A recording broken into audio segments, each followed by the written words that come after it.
Mummy और निशा कहाँ है? दीदी और माँ जी तो फिल्म देखने गई है जी। अरे ऐसा कौन सा काम हो जाता है घर में जिसके लिए तुझे मदद की जरूरत है?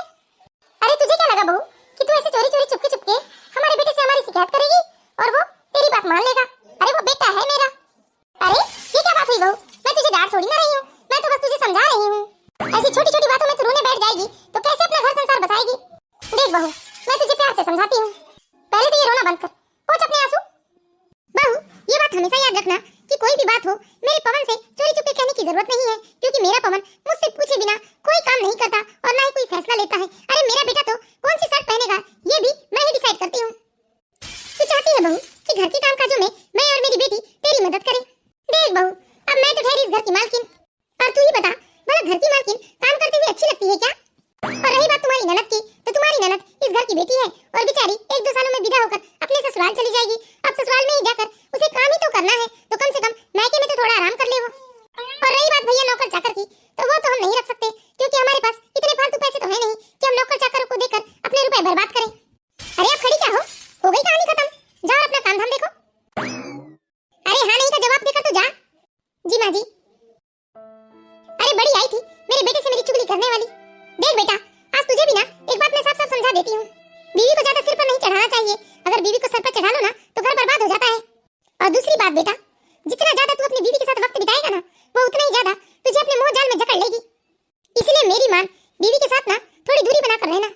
अरे पत्नियों को ना पैर की जुत्ती बनाकर रखना चाहिए, सिर पर नहीं चढ़ाना चाहिए। हाँ हाँ माँ, इस आशा को मैं कभी सर पर नहीं चढ़ाता, इसीलिए तो मैं तुरंत आकर आपको बताया कि ये चाहती है कि मैं आपको और निधि को कहूँ कि घर के कामकाज में आप लोग इसकी मदद करें। इस आशा के रहते मेरी माँ और बहन घर के कामकाज करें, ये कोई अच्छा लगेगा? अरे लाखों रुपए खर्च करके इस घर में लेकर आए हैं, और इतने रुपए खर्च करने के बाद भी अगर मेरी माँ और बहन को सुख और चैन न मिले तो समझो हमारे रुपए तो बर्बाद ही हो गए। शाबाश मेरे लाल, तुझसे मुझे यही उम्मीद थी। चलो अच्छा है मेरी मेहनत और मेरी शिक्षा व्यर्थ नहीं गई। वैसे भी माँ, भैया पहले मेरे भाई हैं और बाद में भाभी के पति। जा बेटा जा, दुकान में तेरे पापा अकेले हैं। जी माँ। मम्मी चलो ना एक बार बल्ले बल्ले हो जाए। अरे धत पगली, ये मेरी कोई उम्र है क्या बल्ले बल्ले करने की? बेचारी आशा की शादी को 6 महीने हुए हैं।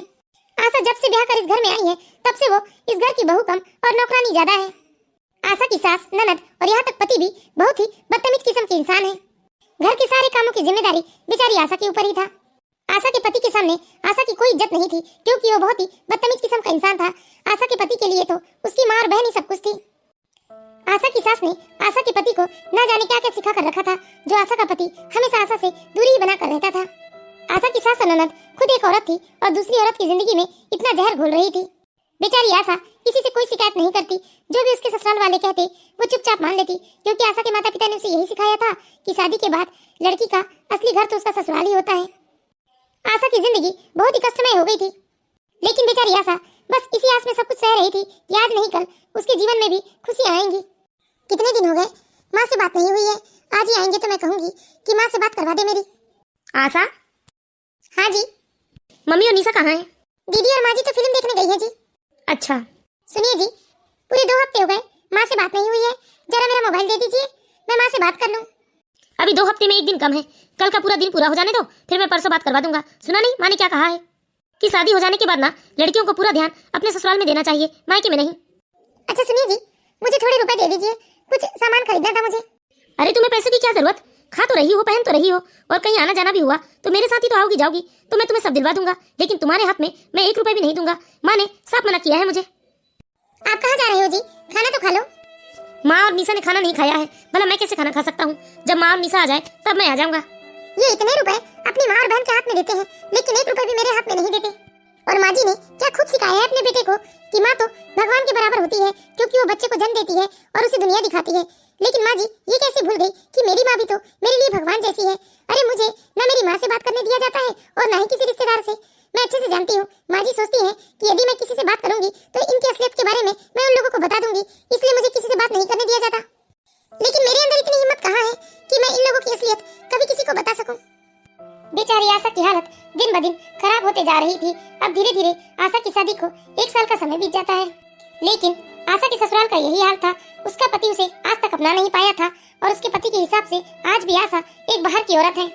बेचारी आशा चाहकर भी कुछ नहीं कर सकती थी, क्योंकि ये तीनों माँ बेटी बेटा एक हो जाया करते और बेचारी आशा अकेले रह जाती। ये तीनों मिलकर आशा को इतना परेशान करते।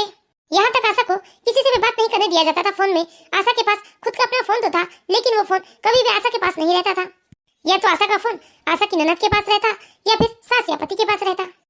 बेचारी आशा की जिंदगी पूरी तरह से बर्बाद हो चुकी थी, क्योंकि आशा का पति उसकी माँ और बहन के कहने पर बेचारी आशा को बार बार गाली गलौज करता, यहाँ तक कई बार उसके ऊपर हाथ भी उठा देता था। आशा के लिए उसका ससुराल पूरी तरह से नर्क बन चुका था, लेकिन आशा ने कभी भी अपने मायके वालों को उसके ससुराल के बारे में कुछ नहीं बताया था। इसी तरह धीरे धीरे समय बीतने लगता है और इस बीच में आशा प्रेग्नेंट हो जाती है। और प्रेगनेंसी की हालत में घर का इतना काम करना और मानसिक तनाव में रहने की वजह से बेचारी आशा की पूरी तरह से हालत खराब हो जाती है। आशा की हालत बिल्कुल काम करने लायक की नहीं रहती, इसलिए मजबूरी में आशा का पति उसे डॉक्टर के पास लेकर जाता है। तो डॉक्टर सख्त हिदायत देते हैं कि वह पूरी तरह से कमजोर हो चुकी है, उसके खान पान का विशेष ध्यान रखना होगा। और डॉक्टर ने महंगी महंगी दवाई लिखी थी आशा के लिए, जिसका खर्च लगभग 6000 रुपए हुआ था। बेचारी आशा की हालत इतनी खराब थी, लेकिन फिर भी इन जानवरों को उसकी हालत से कोई मतलब नहीं था। 6000 रुपए दवाइयों में खर्च हो जाने की वजह से आशा की सास ने घर में इतना बवाल मचाया कि वो इतनी महंगी दवाई खा रही है। लगता है ये दुनिया की पहली औरत है जिसे बच्चा होने जा रहा है जो इतनी महंगी दवाइयां खाएगी है। अरे 6000 रुपए दवाइयों में लगे। ऐसा लगता है जैसे ये अनोखी आई है, हमने तो बच्चा पैदा किया ही नहीं। अरे हमने कभी इसके जैसे फालतू रुपए खर्च नहीं किए और ना ही कभी डॉक्टरों के चक्कर लगाए। हाँ माँ, और ऊपर से डॉक्टर ये भी तो कह रहे थे कि ये बहुत कमजोर हो गई है, इसे हर महीने उनके पास लेकर जाना पड़ेगा। हर महीने 5-6 हजार रुपए का खर्च होना है। बाप रे, हर महीने 5-6 हजार का खर्च? एक काम कर बेटा, इसके ऊपर तो बहुत खर्चे हो जाएंगे। हमने क्या इसका ठेका लेकर रखा है? जा इसे इसके मायके छोड़ा, अरे वही उठाएंगे इसके खर्चे। मैं तो 1 रुपया खर्च नहीं करूंगी इसके और इसके बच्चे के ऊपर। माँ जी, ये कैसी बात कर रही हैं आप? क्या ये मेरे अकेले का बच्चा है? और क्या ये बच्चा मेरे मम्मी पापा के खानदान का बच्चा है जो मेरे मम्मी पापा इस बच्चे के लिए खर्च करेंगे? खबरदार जो मेरी माँ से ऐसे जबान में बात की। मेरी माँ जो बोल रही है वो बिल्कुल सही बोल रही है। हमने तुम्हारा ठेका नहीं ले रखा है, चुपचाप अपने मायके जाओ और नहीं जाना है तो बच्चा गिरा दो, मुझे कोई मतलब नहीं है। अरे शर्म नहीं आती जो अपने बच्चे के लिए ऐसी बात कर रहे हो? अरे वो तुम्हारी माँ है तो मैं कौन हूँ? मैं भी तो माँ बनने वाली हूँ ना।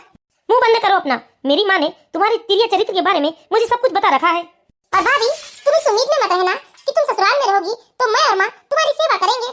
अरे कोई ससुराल वाले अपनी बहू की सेवा नहीं करते हैं, इसलिए तुम्हारे लिए अच्छा होगा कि तुम अपने मायके चली जाओ। कम से कम मायके जाओगी तो तुम्हारी देखभाल हो जाएगी, और तुम यहाँ रहोगी तो हम तुम्हें बनाकर नहीं खिलाने वाले हैं, क्योंकि हम तुम्हारे नौकर नहीं हैं। अपने ससुराल वालों की बात सुनकर आशा समझ गई थी कि ये नीच लोग कभी नहीं मानने वाले, इसलिए वो सोचती है कि उसके मायके जाने में ही उसकी भलाई है। ठीक है, चली जाऊंगी कल मैं अपने मायके, लेकिन कम से कम मुझे 4 कोई ढंग के कपड़े तो लाकर दे दो। अरे पहली बार मायके जाऊंगी और इतने दिनों के लिए जाऊंगी तो कम से कम ढंग के 4 कपड़े भी तो होना चाहिए मेरे पास। मुझे 4 सूट लाकर दे दो। तेरे माँ बाप की औकात नहीं है क्या कि तुझे 4 जोड़ी सूट लेकर दे दे? अब वहाँ जा रही है तो वही खरीदवा लेना।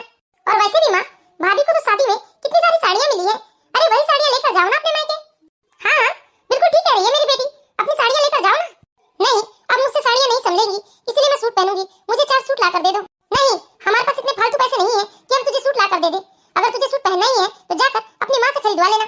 माँ जी, मैं इस घर की बहू हूँ, इस घर में आप लोगों की सेवा करती हूँ, और मेरे लिए 4 कपड़े लेने की बात आई तो आप लोग बहू के कपड़ों को फालतू खर्च बोल रहे हैं। आशा, मुंह बंद कर अपना। तुझसे कितनी बार कहा है कि मेरी माँ से जबान जोरी मत किया कर, तुझे समझ में नहीं आता क्या? भैया, लातों की भूत बातों से कहाँ मानते हैं। पवन, इसके भाई को फोन लगा दे, आकर ले जाए इसे। आशा सोचती है कि ये बहुत ही बेशर्म और नीच किस्म के लोग हैं, इन्हें समझाने का कोई फायदा नहीं, इसीलिए वो चुपचाप जाने का फैसला कर लेती है। ठीक है माँ, मैं अभी फोन कर देता हूँ उसके भाई को। आशा के ससुराल वाले बहुत ही नीच थे, वो आशा के ऊपर 1 रुपया भी खर्च नहीं करना चाहते थे, इसीलिए उन्होंने आशा के भाई को फोन करके बता दिया कि वो आकर अपनी बहन को ले जाए। और दूसरे दिन आशा का भाई आकर आशा को अपने घर ले जाता है। और मायके पहुंचने के बाद आशा की हालत देखकर उसके मायके वाले डर गए, क्योंकि आशा बिल्कुल सूख कर कांटा हो चुकी थी, चेहरे पर कोई रौनक नहीं थी। और बेचारी आशा ने कपड़े भी वही पुराने पहन रखे थे जो शादी के समय में उसकी माँ ने उसे दिए थे। आशा, ये तेरी क्या हालत हो गई है बेटा? कैसी दिख रही है तू? दीदी, पहले तो आइए, यहाँ बैठिए आप। बोलो मेरी बच्ची, तेरी ऐसी हालत कैसी हुई? हाँ दीदी, बताइए ना, क्या हुआ है आपके साथ? क्या आपके ससुराल वाले आपका ख्याल नहीं रखते? बिटिया, क्या हो गया बिटिया? बता अपनी माँ से, ऐसे रो मत तू। माँ, मेरी तो पूरी जिंदगी ही खराब हो गई माँ। मेरी शादी बहुत गलत घर में करवा दी है माँ आप लोगों ने। क्यों बेटा, क्या किया तेरे ससुराल वालों ने? और यदि उन्होंने कुछ किया भी तो तूने अब तक बताया क्यों नहीं? साल भर होने को आए तेरी शादी को। क्या बताती माँ, कैसे बताती? मुझे बताने दिया जाता तब तो बताती ना। दीदी, कम से कम फोन पर तो बताया होता आपने। कैसे बताती भाभी? उन लोगों ने कभी भी मेरे हाथ में फोन नहीं दिया। कहने को तो वो मेरा फोन था, लेकिन वो फोन मेरे हाथ में नहीं रहता था, और जब भी आप लोगों को फोन लगाती थी मैं, तो वो लोग मेरे सामने खड़े रहते थे, और जब तक बात खत्म नहीं होती थी तब तक वो कमरे से नहीं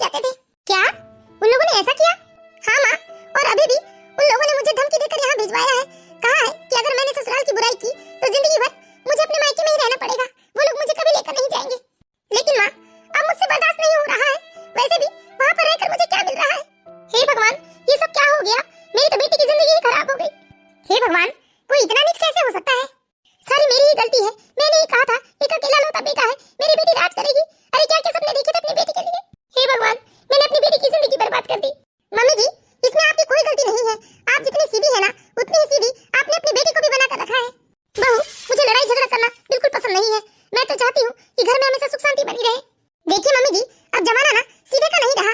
अगर सीधे बनकर रहोगे ना तो लोग आपके गलत फायदे उठाएंगे। अरे आपको तो अपनी बेटी को ये सिखाना चाहिए कि ईंट का जवाब पत्थर से दे। और आज के समय में तो हर माँ बाप को अपने बच्चे को यही सिखाना चाहिए कि यदि कोई उनके ऊपर अत्याचार करे तो वो चुपचाप अत्याचार को बर्दाश्त न करे, बल्कि पलटकर उसका मुंह तोड़ जवाब दे, ताकि अत्याचार करने वाला खुद ही सहम जाए। वो तो मैं बहुत भाग्यशाली हूँ मम्मी जी, जो मुझे ऐसा ससुराल मिला है।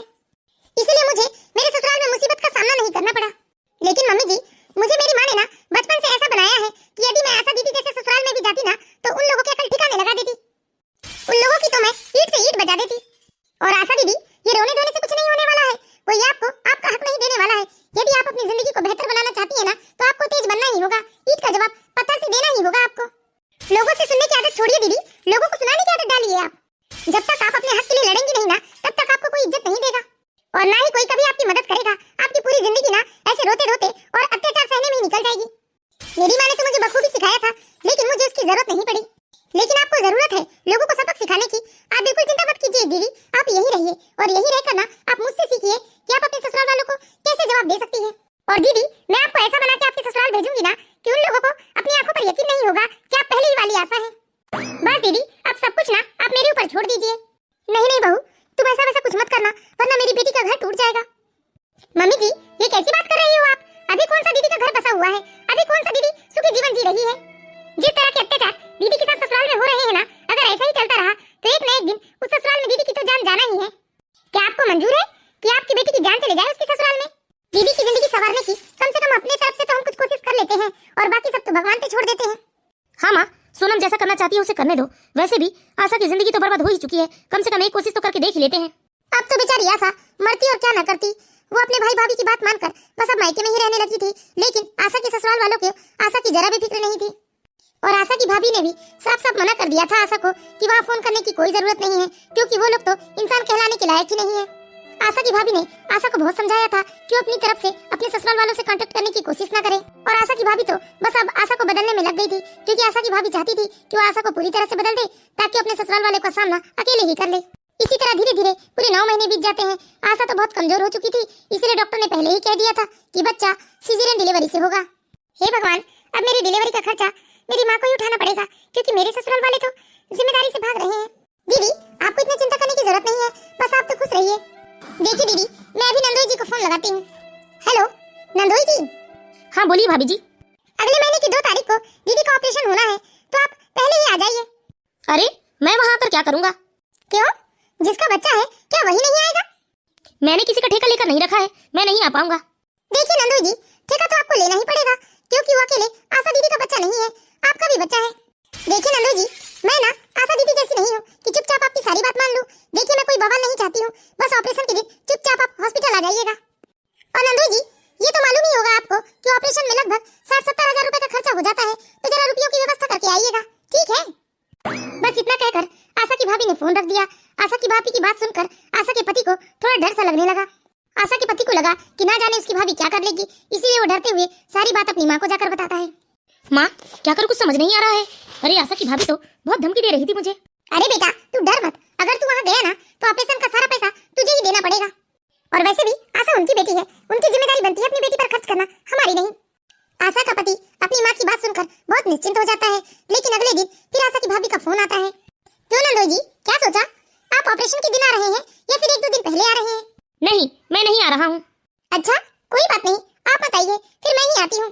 फिर मैं आपको अपने साथ लेकर जाऊंगी। और हाँ, मैं अकेले नहीं आऊंगी, मेरे साथ 8-10 महिलाएं भी आएंगी। क्यों? कौन महिलाएं आएंगी आपके साथ? वो तो जब हम आएंगे ना तब आपको पता चल जाएगा कि वो कौन महिलाएं हैं, ठीक है? बस इतना कहकर मुस्कुराते हुए आशा की भाभी फोन रख देती है। और उधर अब आशा के पति को बहुत डर लगने लगता है कि ना जाने अब आशा की भाभी क्या करने वाली है। आशा के पति को समझ में आ गया था अब आशा की भाभी महिला मोर्चा को लेकर आएगी, और अब तो आशा का पति और ज्यादा डरने लगा, क्योंकि उसे पता था कि महिला मोर्चा वाले पतियों का क्या हाल कर देती है। माँ, आशा की भाभी तो महिला मोर्चा को लाने की धमकी दे रही है, अब मैं क्या करूँ? महिला मोर्चा वाली तो पतियों की बहुत बुरी हालत बना देती है। अरे बाप रे, लगता है ये बहुत ही चंडाल औरत है। अगर महिला मोर्चे तक बात गई और कहीं आशा ने अपनी जुबान खोल दी ना तो हम तो लंबे से चले जाएंगे। माँ, तो अब मैं क्या करूँ? मुझे तो लगता है बेटा तुझे ना चले ही जाना चाहिए। एक काम कर, तू चले जा, और मैं तो कहती हूँ कि आशा को भी लेते आ जाना, क्योंकि आशा की भाभी तो कितनी चंडाल है और हमारी आशा तो सीधी सादी भोली भाली सी है। ऐसे चंडाल औरत के साथ रहेगी ना हमारी आशा तो वो भी चंडालन होके लौटेगी। अब तो आशा की सास और पति दोनों डर जाते हैं और आशा की सास आशा के पति को भेज देती है ऑपरेशन वाले दिन। और इधर आशा की भाभी आशा के ऑपरेशन का पूरा खर्चा आशा के पति से भरवाती है। और आशा ने बहुत ही प्यारे बेटे को जन्म दिया था। हॉस्टल से डिस्चार्ज होने के बाद जब आशा अपने मायके आती है तो आशा का पति कहता है कि अब वो आशा और बच्चे को लेकर जाना चाहता है। मम्मी जी, अब आशा को यहाँ आए बहुत दिन हो गए, मैं आशा को और मुन्ने को अपने साथ लेकर जाना चाहता हूँ। वाह नंदू जी, क्या आपने अपनी बीवी को यहाँ बच्चा पैदा करने के लिए भेजा था? अभी उनकी डिलीवरी को 1 हफ्ता भी नहीं हुआ और उसे आप अपने साथ लेकर जाना चाहते हैं। आप अपनी पत्नी को नहीं बल्कि आप अपने घर की नौकरानी को लेकर जाना चाहते हैं। अरे नंदू जी, थोड़ी तो शर्म कर लो। भाभी जी, ये किस तरह से आप मुझसे बात कर रही हैं? जैसा हो रहा है, जैसा मैं सब कुछ देख रही हूँ, मैं उसी हिसाब से बात कर रही हूँ। और आशा दीदी अभी आपके साथ कहीं नहीं जाएगी। कम से कम आशा दीदी यहाँ 6 महीने रहेगी, जैसे वो अब तक रहते आई थी। ठीक है ना? तो आप 6 महीने बाद आकर अपनी बीवी को यहाँ से ले जाना। मम्मी जी, ये क्या बोल रही है भाभी जी? हाँ बेटा, बहू ठीक ही तो कह रही है। तुम 6 महीने बाद आकर ले जाना, तब तक आशा और उसके बच्चे की अच्छे से देखभाल हो जाएगी यहाँ। अब तो अपनी सास के मुंह से भी ऐसी बात सुनने के बाद आशा के पति को बहुत गुस्सा आता है और वो चुपचाप अपने घर चला जाता है। और इधर आशा की भाभी पूरे 6 महीने तक आशा को बहुत अच्छी तरह से समझाती है कि उसे ससुराल में कैसे रहना है। देखिए दीदी, कल आपको नंदू जी लेने आ रहे हैं। मैंने आपको सब कुछ बहुत अच्छे तरीके से समझा दिया है और ये सब करने के बाद भी ना वो लोग नहीं समझे तो ऐसे रिश्ते को निभाने से कोई फायदा नहीं है। हाँ भाभी, मैं बिल्कुल वैसा ही करूंगी जैसा आपने मुझे सिखाया है। देखिए मम्मी जी, मैं आपकी बेटी का घर नहीं तोड़ना चाहती हूँ, लेकिन ऐसे घर में रहने का फायदा ही क्या जिस घर में एक पल का भी सुकून ना हो। हाँ बेटा, तेरी भाभी ने जो भी सिखाया है बिल्कुल तू अपने भाभी के बताए रास्ते पर चलना। दूसरे दिन आशा का पति पवन आता है और आशा और मुन्ने को लेकर वापस अपने घर चला जाता है। कर ली हमारी बुराई अपने मायके में? अरे तुझे शर्म नहीं आती जब अपने ससुराल वालों की बुराई अपने मायके में जाकर करती हो? क्यों क्यों आएगी सर? जब आप लोगों को शर्म नहीं आई कि घर की नई नवेली बहू को आप लोगों ने घर की नौकरानी बना दिया, मुझे अपने पति से दूर कर दिया। मेरे पति के कानों में उल्टी सीधी बातें भरने में जब आप लोगों को शर्म नहीं आई तो मुझे क्यों शर्म आएगी? और वैसे भी आप लोगों के साथ रहते रहते तो मैं भी बेशर्म हो गई हूँ। खबरदार आशा, जो तुमने मेरी माँ से इस तरीके से बात की। खबरदार पवन जी, मैं भी इस घर की कोई नौकरानी नहीं हूँ। मैं आपकी पत्नी हूँ और आपको मुझे इज्जत देना पड़ेगा और मैं पूरे अधिकार के साथ इस घर में रहूंगी। कुछ ज्यादा ही जबान चलने लगी है भाभी तुम्हारी। अरे ऐसा क्या खा कर आई हो अपने मायके से? वही ननद रानी जो तुम्हारी माँ तुम्हें खिला रही है, इस बार मेरी माँ ने मुझे खिला दिया। इसलिए आज मेरी जबान भी ना तुम्हारी जुबान की जैसे तेज हो गई। ओ महारानी, सीधे कमरे में कहाँ चली? ला बच्चा मेरे गोद में दे और जाकर घर के काम का संभाल। क्यों, मैं कोई इस घर की नौकरानी हूँ क्या? और वैसे भी मेरा इतना छोटा बच्चा है, इसलिए मैं घर के कामकाज नहीं कर सकती। अपनी बेटी से कहिए ना, जो सारा दिन बैठकर मोबाइल चलाते रहती है। अरे इस बहाने घर के कामकाज तो सीख लेगी, ससुराल में काम आएगा उसे। और काम नहीं सीखेगी और इसी तरह का ससुराल मिल गया ना तो बेचारी अपने ससुराल में एक दिन भी गुजार नहीं पाएगी। जरा अपनी बेटी का ख्याल कर लो। भैया देखो तो कैसे जुबान चल रही है भाभी की, और आप यहाँ चुपचाप खड़े होकर देख रहे हो। हाँ हाँ, इसकी अकल अभी ठिकाने लगाता हूँ मैं। खबरदार, जो तुमने मेरी बेटी के बारे में कुछ कहा वो इस घर की बेटी है, नौकरानी नहीं। अच्छा, तो क्या मैं इस घर की नौकरानी हूँ? जिस तरह आपकी बेटी इस घर की बेटी है ना, उसी तरह मैं इस घर की बहू हूँ। तुम्हारी इतनी हिम्मत कि तुम मेरी माँ को ऑर्डर लगाओगी? चुपचाप मेरी माँ और बहन के लिए खाना बनाओ, समझी? क्यों, तुम्हारी माँ और बहन लूली लंगड़ी है जो अपने लिए 4 रोटी नहीं सेक सकती? रुको माँ, अभी इसकी हेकड़ी तोड़ता हूँ, लगाता हूँ 4 झापड़। खबरदार, वहीं रुक जाओ। पहले तो आपने हाथ उठाकर गलती कर ही ली, लेकिन इस बार ये गलती मत करना, क्योंकि अब मैं पहले वाली आशा नहीं रह गई। क्या कभी तुमने पुलिस के डंडे खाए हैं? और नहीं खाए हैं तो लगता है तुम्हें खाने के शौक है। आप कहो ना तो आपके शौक अभी पूरे करवा देती हूँ मैं। और तुम्हारा ही नहीं, साथ में तुम्हारी माँ और बहन का भी शौक पूरा करवा दूंगी। अरे कैसी बेशर्म औरत है, तुझे जरा भी शर्म नहीं आती? अपने पति को पुलिस से डंडा खिलाने की बात कर रही है। हाँ बिल्कुल नहीं आती शर्म। 2 साल शर्म करके देख ली, शर्म की, इसलिए तो मेरे कर्म फूट गए। लेकिन अब मैं बेशर्म हो गई हूँ और बेशर्म बन के ही जिंदगी जीऊंगी। और तुम लोग भी सुन लो, तुम लोगों में से किसी ने भी मेरे साथ नाइंसाफी की या कुछ गलत करने का सोचा ना तो फिर बस भगवान से अपनी खैर मनाना, क्योंकि मेरी भाभी 24 घंटे इस घर में नजर रखी हुई है। क्योंकि अब मैं तुम्हारी गुलाम बनकर रहने वाली नहीं हूँ। 2 साल पहले जिस आशा को आप ब्याह कर लाए थे ना इस घर में, अब मैं वो आशा नहीं रही। तो आप लोग सोच लीजिए आप लोगों को क्या करना है। बेटा सच में ये पहली वाली आशा नहीं रह गई। और इसकी भाभी भी कितनी चंडालन है। अगर हमने इसके साथ कुछ गलत किया ना तो इसकी भाभी महिला मोर्चा को लेकर धमक जाएगी हमारे साथ और हम तीनों को जेल की चक्कियां पिसवाएगी। नहीं माँ, ऐसा मत कहिए, अभी तो मेरी शादी भी नहीं हुई है, मुझे कोई जेल में की चक्की नहीं पिसनी है। अगर मैं जेल चली गई तो मेरी तो बदनामी हो जाएगी, फिर मुझसे कौन शादी करेगा? आशा का ऐसा रूप देखकर आशा के ससुराल वाले डर जाते हैं और अब वो आशा को परेशान करना छोड़ देते हैं। और अब तो आशा भी खुशी खुशी अपने ससुराल में जीवन व्यतीत करने लगती है।